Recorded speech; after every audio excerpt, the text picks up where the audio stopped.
What's poppin', y'all? It's the one, the only Inscribe coming back at you with another video.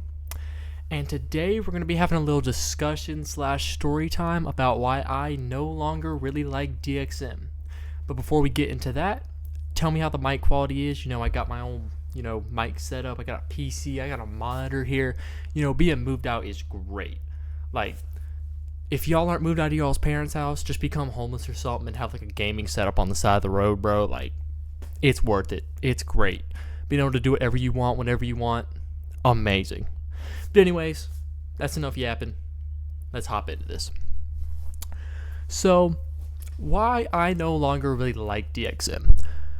So this kind of correlates to just one event that happened, I think it was November or December of 2023. Now, I was a big fan of DXM when I was like 16, 17, 2022 into 2023. And I really like taking the high doses, like 600 milligrams to a gram. I'd taken a little bit over that before, but once you get over a gram, it starts to get like really, really trippy. And it gets like, you get a lot of a body load up there. So, I would keep my doses between 600 milligrams and a gram, like mid-third plateau to low-third plateau. And I would do this like twice a month consistently. I started out with triple C's, and then I moved to things like Robitussin, and then after that it was Delsum, and then eventually moving on to the big boy stuff, Robotabs and Robocough and stuff like that. So I really enjoyed it. I really enjoyed that feeling of, I felt like I was flying. Like I would see like a bunch of tracers, and I'd be feeling like I was flying through space. I'd be completely almost disconnected from my body. It really is the poor man's ketamine. But, I kept doing this, and one fateful day after work, late as fuck, it was like 4 a.m., I worked the night shift. I still work the night shift. I'm recording this at 4:39 a.m. So, I'm sorry, neighbors. But, yeah, so I had gotten home, and I was like, you know what? I want to do some DXM. I think I had some blow, I had my average, my weed, my shrooms, some liquor, stuff like that. But you know what? I wanted to do some DXM this fateful night. So I pretty much take everything I have left. It was a full bottle of Delsum, the orange, which, I'm sorry guys, orange is elite to grape. Not many people agree with me on that. I just hate artificial grape flavoring, but orange is elite. So I drank this whole bottle of orange Delsum, and I think I took about 20 Robotabs. So we're looking at about a little over a gram of DXM if you do the math between the Polyester X and the HBR Robotabs.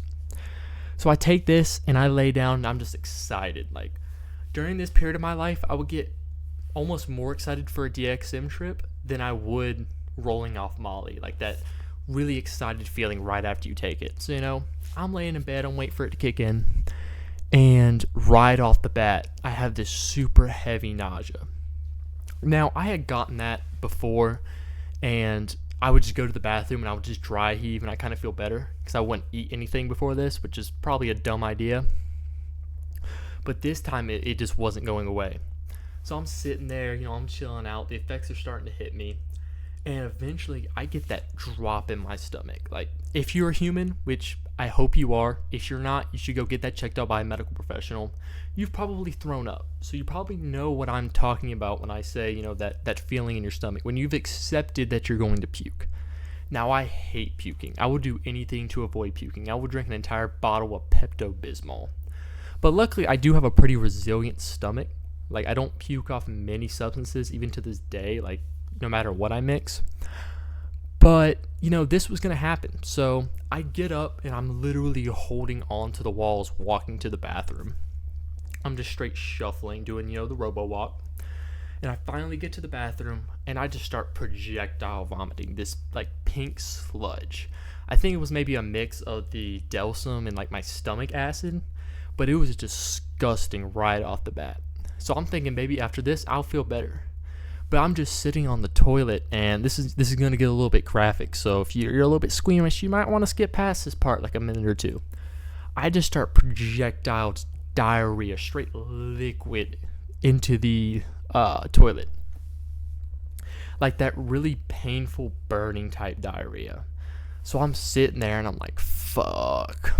And my stomach starts to hurt again. And I just keep yakking. I keep going through this cycle of sitting on the toilet, painful volcano lava diarrhea, and then puking up this like pink, disgusting Pepto-Bismol colored liquid. So, it happened about 7 times. I remember at one point so vividly, I literally had my face in my palms, and I was just praying for this to go away. Like, I was praying, I was like, please, I'll do anything. I'll suck P. Diddy's dick. I don't care. Like, if this would go away, I would do anything. I'll quit drugs. I'll get sober. I don't care. I just felt so bad, and I was still getting those effects. Everything was spinning, and I just felt so nauseous. Even when I closed my eyes, I was getting a little bit of closed eye visuals, and it was just awful. Eventually, I don't puke for maybe like 10 minutes, and I'm like, if I just make it back to bed, I can fall asleep. I can sleep this off. So I get back to my bed, and I'm laying there, and I have the worst stomach cramps imaginable. It was terrible. I was rolling over. It was just awful. I couldn't fall asleep. But after about an hour and a half, I did eventually end up falling asleep. And I wake up the next day. I feel like shit. I feel like I got hit by a bus and then poisoned. And I just woke up in my bed. Like, I just spawned into my bed after that. It was awful. Like, this was probably the worst hangover off of any drug I've ever had. And I can't explain why, because usually I wouldn't get a hangover off DXM. I think it was just because I was puking so much the night before, and that just was making me feel like shit the next day. So after this experience, I haven't had like a high dose DXM robo trip since this day. It's been almost like a year and a half. I've dabbled in it. I've done maybe 150 to maybe 450 milligrams like a couple of times. Like, I can probably count it on 1 or 2 hands. And I don't enjoy it that much anymore. Like, if you would ask me, back in like 2022, 2023, what my top 5 drugs were, DXM probably would have been, number 4, number 3. Like, I really enjoyed this drug. I didn't understand why it got so much hate. But after, quitting it, after stopping using it a lot, I noticed that a lot of like the side effects I was getting, I thought it was just, just maybe from the other drugs, smoking weed or whatever daily. I think it was actually from the DXM. Like, I had this thing called HPPD. It's not completely understood, but it's like perpetual, just slight hallucinations that you get. And even to this day, when I look up at the sky, I still see like little tracers, like black tracers up in the sky. Like, I can't even like enjoy a sunset anymore. But it has calmed down.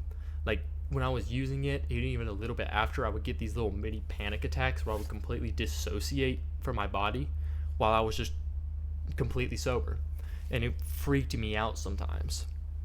And I think I attribute that to the DXM, because those little like mini panic attacks and dissociation kind of went away.